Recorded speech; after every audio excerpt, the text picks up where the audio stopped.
ही थेट दृश्य आपण पाहतोय तर सीएसएमटी स्थानक परिसरातली कशा पद्धतीने या मराठा आंदोलकांनी आता ट्रेन रोखून धरलेले आहेत। मोठ्या प्रमाणात रेल्वे स्टेशनवर मराठा आंदोलकांनी गर्दी केलेली आहे आणि ट्रॅकवर उतरले असल्याचं पाहायला मिळतंय। मराठा आंदोलनाच्या पार्श्वभूमीवर आरक्षणासाठी मराठा आंदोलक हे मोठ्या संख्येने मुंबईत दाखल झाले आणि त्यानंतर आता ते ट्रॅकवर उतरलेले आहेत। अधिक माहिती देत आहेत आमचे प्रतिनिधी अजित मांढरे आपल्यासोबत जोडले गेलेले आहेत। अजित, प्लॅटफॉर्म नंबर 1 वरची गाडी आहे, ही पनवेलला जाणारी गाडी होती। ही गाडी येतात मराठा आंदोलक जे आहेत यापैकी काही आंदोलकांनी जे आहे रेल्वे समोरच त्या ठिकाणी उडी मारली। म्हणजे मुळात गाडी थांबली होती आणि गाडीचा मधला जो इमो हॉलचा जो येल्लो पट्टा असतो त्याच्यामध्ये आणि जो डिवायडर आहे त्या डिवायडरमध्ये बरीच गॅप होती। तर नाचण्याच्या ओघामध्ये काही मराठा आंदोलकांनी या रेल्वे ट्रॅकवरती उडी मारली आणि तिकडे ते नाचू लागले।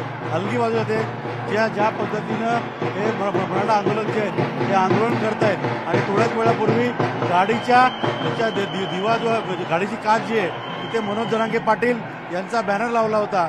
तर त्यानंतर आता जेव्हा रेल्वे आली, रेल्वे थांबली होती, रेल्वे निघायच्या आधी मधला जो पॅसेज आहे त्या पॅसेजमध्ये काही मराठा आंदोलक जे त्यांनी खाली उडी मारून तिथं खाली नाचण्याचा प्रयत्न केला। पोलीस घटनास्थळी आहेत, पोलीस या रेल्वे प्लॅटफॉर्मवरती आहेत आणि त्यांनी वारंवार विनंती केलेली आहे। तर आता मराठा आंदोलकांकडून जे ते देखील विनंती करतायत की कोणत्याही परिस्थितीमध्ये चुकीचं वागू नका, लोकांना त्रास होईल, तुम्हाला त्रास होईल, आंदोलनाला गाडबोट लागेल असं कोणतंही काम करू नका। या अशा पद्धतीनं आंदोलन जे आहे हे इथं सुरू होतं। पण काही जे आंदोलक आहेत ते हुलडबाजी करताना दिसत आहेत किंवा कोणाचंही न ऐकता इथं येताना दिसत आहेत। आता जर पाहिलं तर इथे मराठा आंदोलक जे आहेत हे सर्वांना विनंती करतायत की लोकांनी सगळ्यांनी मागे होते। आपण ऐकूया नेमकी काय विनंती करतोय।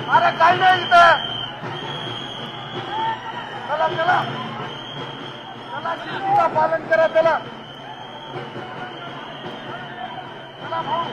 चला फोटो, चला चला। अजित, खरं तर मोठ्या प्रमाणात पोलिसांचा बंदोबस्त या सीएसएमटी स्थानक परिसरात तैनात आहे। मात्र असं असतानाही या आंदोलकांना आवर घालण्यात कुठेतरी पोलिसांना अपयश येतंय का? माझी मीडियाच्या बांधवांना विनंती आहे, याच्यातले बहुतांश लोक नवीन आहेत, पहिल्यांदा मुंबईला आलेले आहेत, त्यांना कळलं गेलं विनंती करा बाजूला काय ते तुम्हाला पूर्ण सहकार्य करतील। कृपया तुम्ही चांगल्या बातम्या लावा राव, त्यांना विनंती करा बाजूला। चला चला, सगळ्यांना विनंती आहे, कोणीही रेल्वेच्या या लाल पट्टीच्या आतमध्ये नाही यायचं। तर मराठा आंदोलकांकडूनच किंवा त्यांच्या प्रतिनिधींकडून खरं तर या सगळ्या आंदोलकांना विनंती करण्यात येते किंवा आवाहन करण्यात येते, गर्दी कमी करण्याचं आवाहन करण्यात येते, ट्रॅकवर उतरू नये अशा सूचना वेळोवेळी देण्यात येत आहेत। मात्र तरी देखील या मराठा आंदोलकांची हुल्लडबाजी रेल्वे स्टेशन परिसरात सध्या सुरू असलेली पाहायला मिळते। मोठ्या प्रमाणात इथे पोलीस बंदोबस्त तैनात असतानाही कुठेतरी या आंदोलकांना आवर घालण्यात पोलिसांना देखील अपयश येतंय, असंच काहीसं चित्र सध्या दिसतंय। सीएसएमटी स्थानकातली ही दृश्य आपण पाहतोय, मराठा आंदोलकांनी मोठ्या प्रमाणात गर्दी केलेली आहे आणि सुरुवातीला इथं आंदोलक फक्त ये-जा करत होते, पण आता आंदोलक जे रेल्वेच्या बाजूला उभे राहू लागलेले आहेत, त्यामुळे येणारे प्रवासी जे आहेत त्यांना कुठेतरी त्यांना भीतीचं वातावरण आहे का असा प्रश्न मारतोय। कारण का पोलीस गाडीमध्ये बसून येत आहेत आणि इथं आल्यानंतर प्रवाशांना बाहेर जायला, प्रवाशांना इथून मार्ग काढायला त्रास होतोय। या परिस्थितीमध्ये आंदोलक रेल्वेच्या दोन्ही बाजूला जे आहे हे आता उभे राहू लागलेले आहेत। आंदोलकांची संख्या जी आहे ती वाढू लागलेली आहे आणि परिणामी जे हलगी वादन केलं जातं किंवा ज्या पद्धतीनं इथं घोषणाबाजी केली जाते आणि आंदोलकांची संख्या जी आहे ती वाढू लागलेली आहे। हे सर्व पाहता इथं जे आंदोलक जे आहेत ते रेल्वेच्या दोन्ही बाजूने उभे आहेत आणि तिथं पोलीस आता जे आहेत ते त्यांना वारंवार विनंती करत आहेत की इथून रेल्वेपासून लांब राहा, कारण का रेल्वेमुळे एखादा धक्का लागू शकतो किंवा रेल्वे सेवा जी आहे गोष्टी प्रभावित होऊ शकते आणि या सर्व गोष्टींमुळे गालबोट जे आहे ते या सगळ्या उपोषणाला लागू शकतं. या अशा पद्धतीचं इथं सर्व परिस्थिती आहे आणि याचमध्ये दृश्य आपण पाहिले तर जशी ट्रेन येते तर तसे हे मराठा आंदोलक जे आहेत ते आणखीन संख्येनं आग्रामैदानाच्या दिशेने येत आहेत. मोठ्या संख्येने हे सर्व आंदोलक जे आहेत ते येत आहेत. अजित, ज्या पद्धतीची ही दृश्य खरं तर समोर येत आहे तर प्लॅटफॉर्मवर मोठ्या प्रमाणात आंदोलकांनी गर्दी केली आहे. ट्रेन नुकतीच प्लॅटफॉर्मवर आलेली आहे. ट्रेनमधले प्रवासी नेमकं कशा पद्धतीनं मार्ग काढतायत आता? तर पोलिसांची या ठिकाणी कसोटीच आहे. कारण का पोलीस जे आहेत ते प्रत्येक ट्रेन म्हणजे कुठली ट्रेन आली तर मुख्यतः जो महिलांचा डब्बा आहे त्या डब्यामध्ये महिला पोलीस उभे करतात, स्वतः पुरुष पोलीस उभे राहतात जेणेकरून कोणी आत्महत्या चढू नये किंवा जे महिला प्रवासी आहेत त्यांना कोणताही त्रास होऊ नये याकरता पोलीस जे ते प्रयत्न करत आहेत.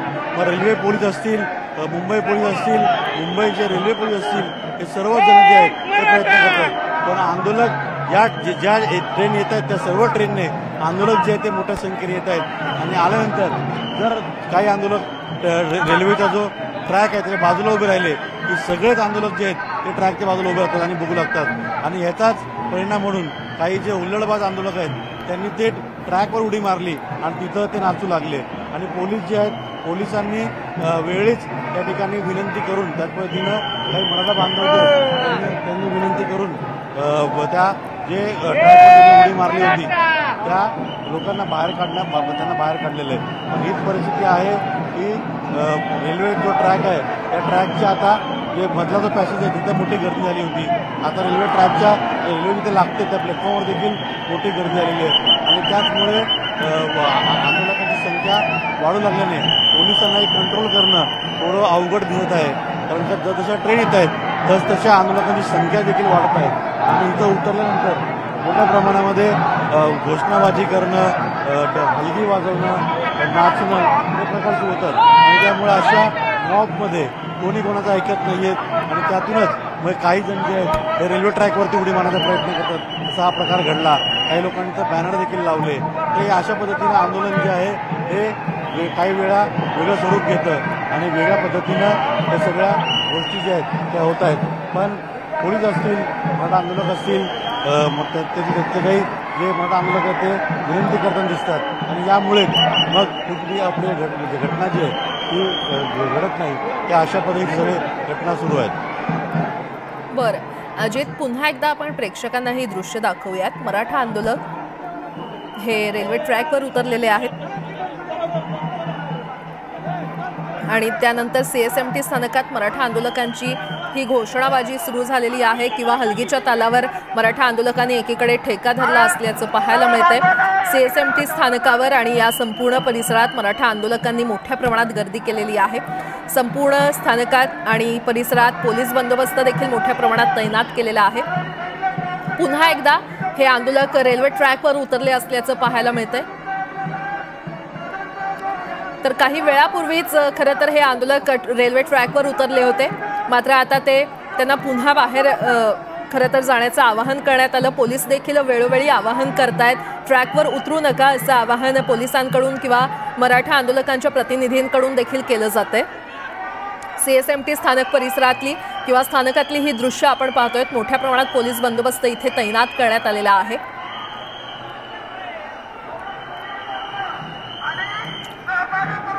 CSMT स्थानकात आंदोलकांनी मोठ्या प्रमाणात गर्दी केलेली आहे.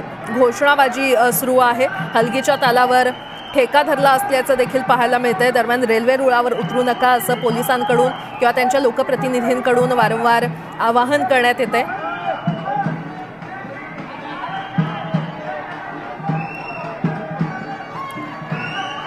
ही थेट दृश्य CSMT स्थानकातली आपण पाहतोय.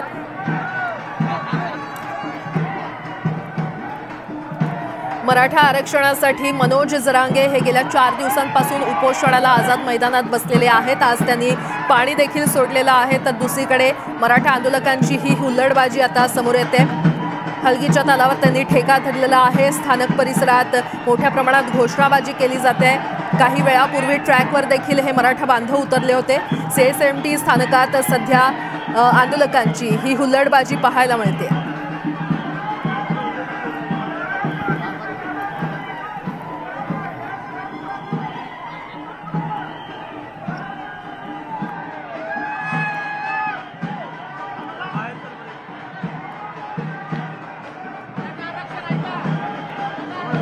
आता पुन्हा एकदा जाऊयात. आमचे प्रतिनिधी अजित मांढरे आपल्याला अधिकची माहिती देतील. अजित, नेमकं काय घडतंय?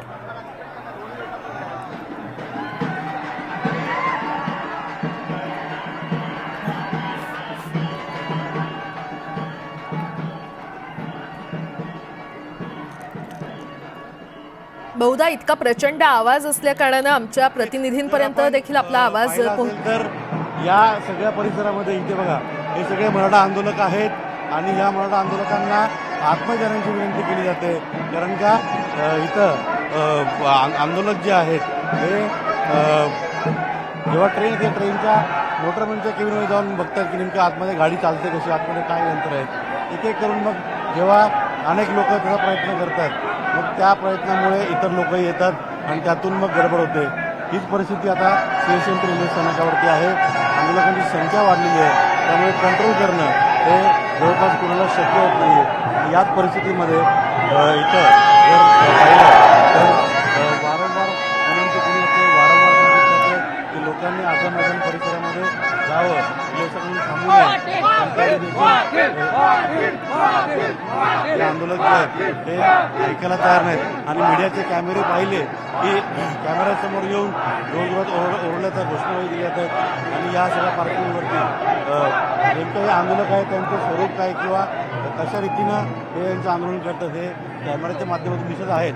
पण जर आपण जर पाहिलं तर इथं प्लॅटफॉर्मवरती ज्यावेळी ट्रेन येतात त्यावेळी आंदोलक मात्र ट्रेनमध्ये येतात आणि बघतात नेमकं गाडी काय कशी आहे आणि मग त्यातूनच काय हुल्लडबाजी आहे. त्यांनी रेल्वे ट्रॅकवर उतरण्याचा प्रयत्न केला, रेल्वेवरती बॅनर लावण्याचा प्रयत्न केला आणि पोलिसांनी तात्काळ त्याचे सगळे बॅनर काढले. ट्रॅकवर लोक त्यांना वरती घेतलं.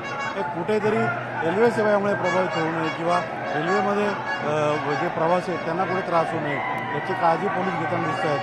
पण या सगळ्या आंदोलकांमध्ये काही अशी लोक आहेत की ज्यांना हुल्लडबाजीच करायची असं दिसतंय आणि त्यातून मग वारंवार हे सगळे प्रकार घडत आहेत.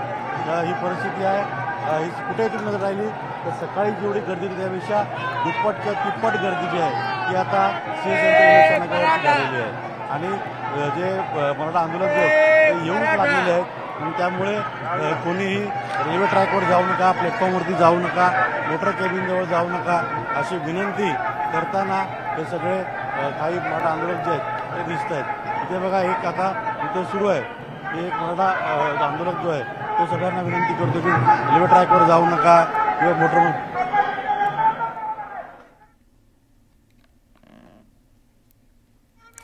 अजित, वेळोवेळी अपडेट घेत राहू. तुर्तास धन्यवाद या माहितीसाठी.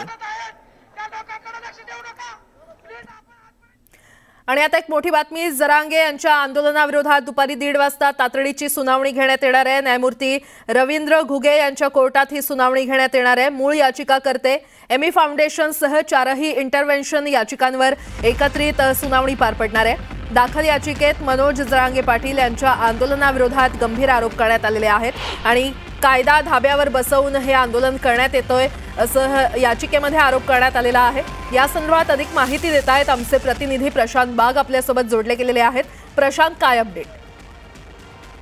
प्राजक्त, आपल्याला माहिती आहे की मनोज जरांगे पाटील यांना नवी मुंबईतल्या खारघर इथे जागा देण्याचे संकेत एमी फाउंडेशनच्या याचिकेवरच हायकोर्टाने दिले होते आणि याच वेळेस त्यांना काही नियम, अटी, शर्ती यांची बंधनं सुद्धा घालण्यात आली होती.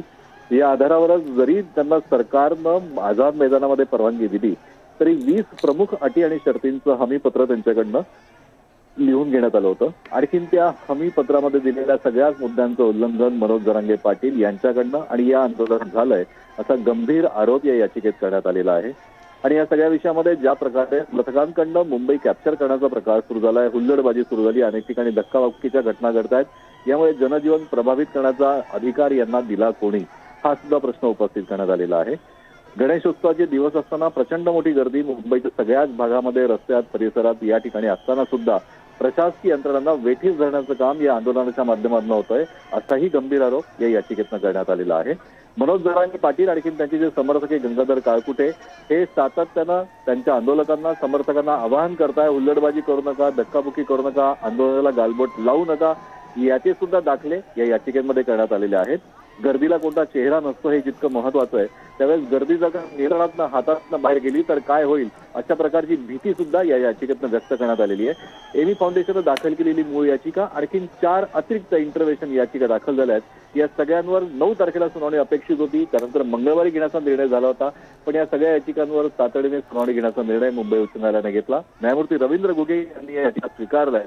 दुपारी 1:30 वाजता अवघ्या काही वेळातच ही सुनावणी अपेक्षित आहे आणि अत्यंत महत्वाचा निर्णायक टप्पा मनोज जरांगे पाटील यांच्या आंदोलनाचा कायद्याचा कीस काढणारा हायकोर्टामध्ये आज समोर येणार. हे सगळ्यात महत्वाचं आहे. ॲडव्होकेट आशिष राजे गायकवाड, मनोज जरांगे पाटील यांचे वकील, विधिज्ञ, तेही हायकोर्ट